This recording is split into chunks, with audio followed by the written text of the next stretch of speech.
good, y'all? Dr.Trehunna. As long as I've been a nutritionist, I know what's the main reason that causes women to just fall off the wagon when they're on their weight loss journey. It's that damn weight fluctuating, okay?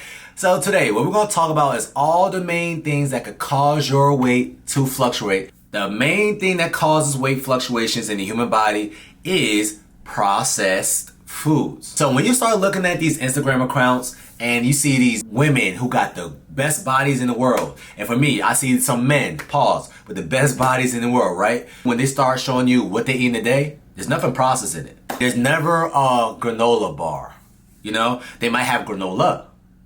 They never have a protein shake on average. They just eat their protein.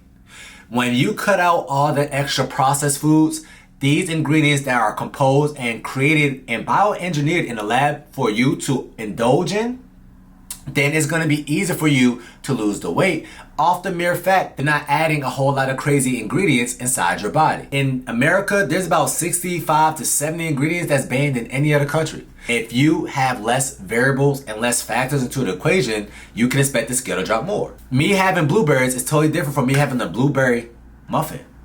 Me eating my protein and me having some chicken or some steak is totally different from me having a protein shake. If I look at the back of this protein shake and I see 25 different ingredients and 10 of these ingredients, I don't even know what these ingredients are, that means this is an ingredient that my body possibly not agree with. If you want to have anything processed, right, that comes in a bag, box, or barcode, it's in your best interest to make sure it's protein based. Why? When you're eating protein, you're giving your body the stimulus to technically lose fat. It is really that simple. I'm not gonna get into the scientific jargon, but it helps you lose fat. When you give your body carbs, the whole purpose of a carbohydrate, which means to hydrate, which means to pull in. Every gram of carb retains 2 to 3 grams of water. So what does that mean? Technically, the more carbs you have in a day, the more you should expect the scale to go up. Now, a lot of people hear that and then now saying, okay, well, that means carbs are the devil. I should just follow a ketogenic diet. No. What that means is, hey, if I choose to have carbs and my goal is to lose weight, it'll be in my best interest to have better quality carbs. More carbs that's nutrient dense. More carbs that has more micronutrients, more flavonols, more polyphenols, and some fiber in it. So I never want you to categorize food as good food or bad foods. I don't even want you to put processed foods as bad foods. There's better quality processed foods. But when it's all said and done, I would rather you have some blueberries than a protein bar. I'd rather you have some asparagus than a green smoothie shake. Eat your food. Don't drink your food if you can help it. The less processed the food, the better. Eat the apple. Don't put the apple in a blender with bananas and oats and with cherries and pineapples. Eat your calories. Don't drink your calories, okay? And the less processed foods you have, the better. Tip number 2. If you are somebody who don't get an adequate amount of sleep, the scale is never going to drop. Here's why. Your body naturally repairs itself throughout its sleep. If you're not allowing your body to repair itself during sleep, now your body is running off some machinery that could possibly be faulty.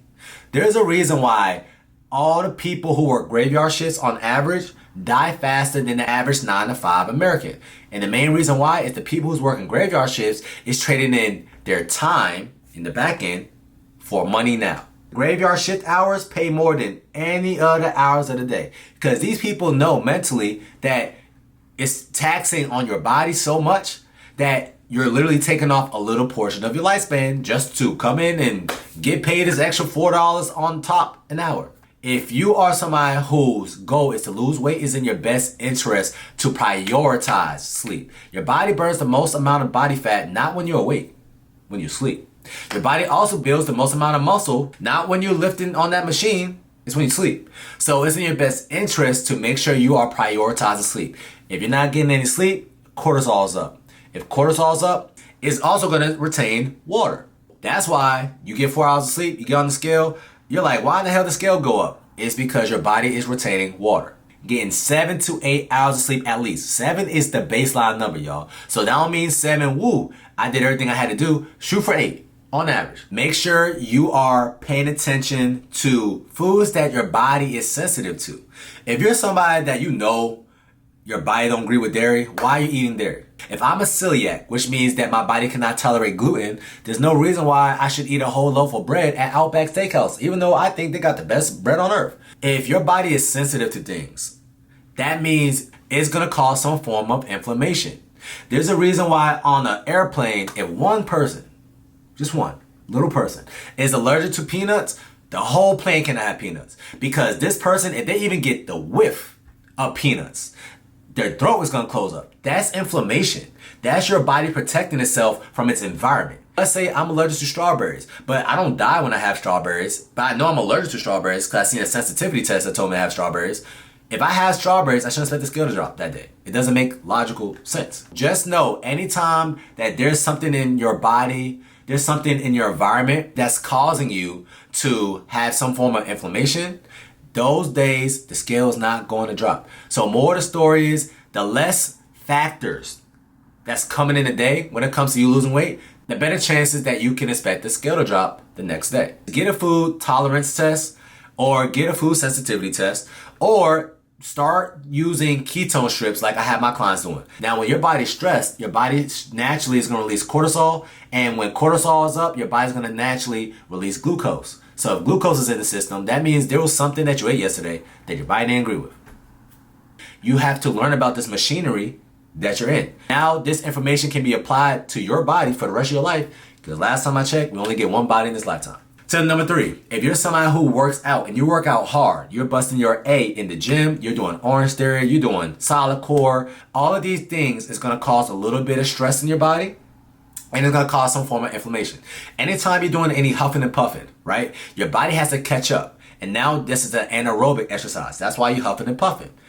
And because you're doing that, your body naturally is going to create micro tears, especially if you're somebody who's lifting weights. And the muscles that you're lifting with, right? And in order for your body to repair and grow these micro tears, it needs water, the stimulus, which is the micro tears, and energy. Your body's gonna cause some inflammation so it can grow and repair the muscle. But that means after you're lifting weights, you shouldn't expect the scale to drop the very next day. Don't ever expect the scale to drop every single day. If anything, look at your weight loss throughout the course of a week.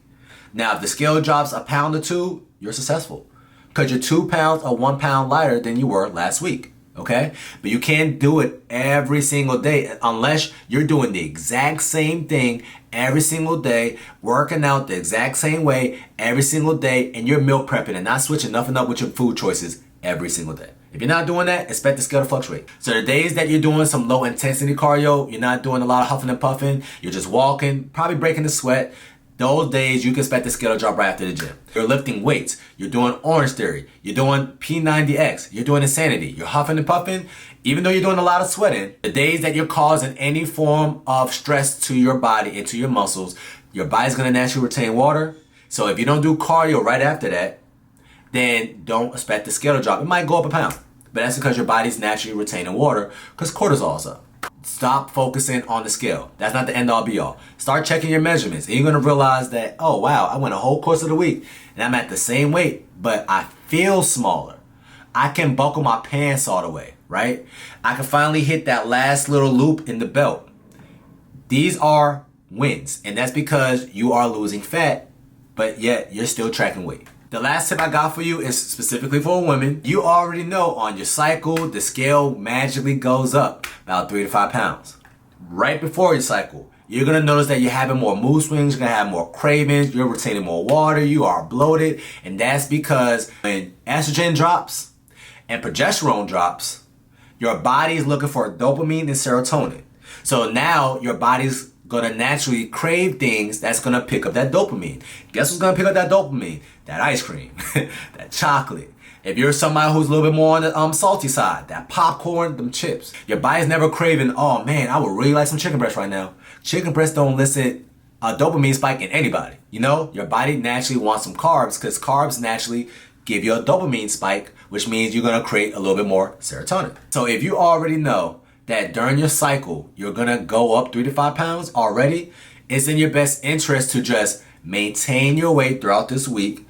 Don't do anything crazy because you might not feel like going to the gym. That's totally fine. Do not go to the gym. Go for a light walk. You don't even gotta put the Missy Elliott trash bag on. You're not super duper fly. You don't gotta put on no ankle weights. You don't gotta put on a crazy ass weight vest. Let the old white lady pass you when you're walking. Just do something. Anything is better than nothing during your cycle week. All right. But also don't self-sabotage. If you're in a house with a whole lot of Doritos and you know your weakness is Doritos, 9 times out of 10, I don't care how much willpower you have, you're going to fail. Throw away the Doritos. Replace the Doritos with Quest chips. Replace your snacks with protein-based snacks. And snacks that you look at and you're like, I can have it, but it's not going to do nothing for me. All the things that you know that, okay, if this is in my house, I'm going to tear it up, you shouldn't be in your house. Because 9 times out of 10, those snacks is not the healthiest snacks. So hopefully y'all learned something from this video. These are the main tips that you can start following if your goal is to lose weight or have aspirations to see the scale drop a little bit every single day. I want you to make sure that you're looking at a scope of a week versus you expecting the scale to drop every single day. Because now if you're tracking your measurements, I'll guarantee that you'll notice that, hey, I am getting smaller. The scale lies, but measurements don't. Cool? That's your reset tip of the day that's going to help you stay snatched all the time. Know this sometime. Talk to you soon.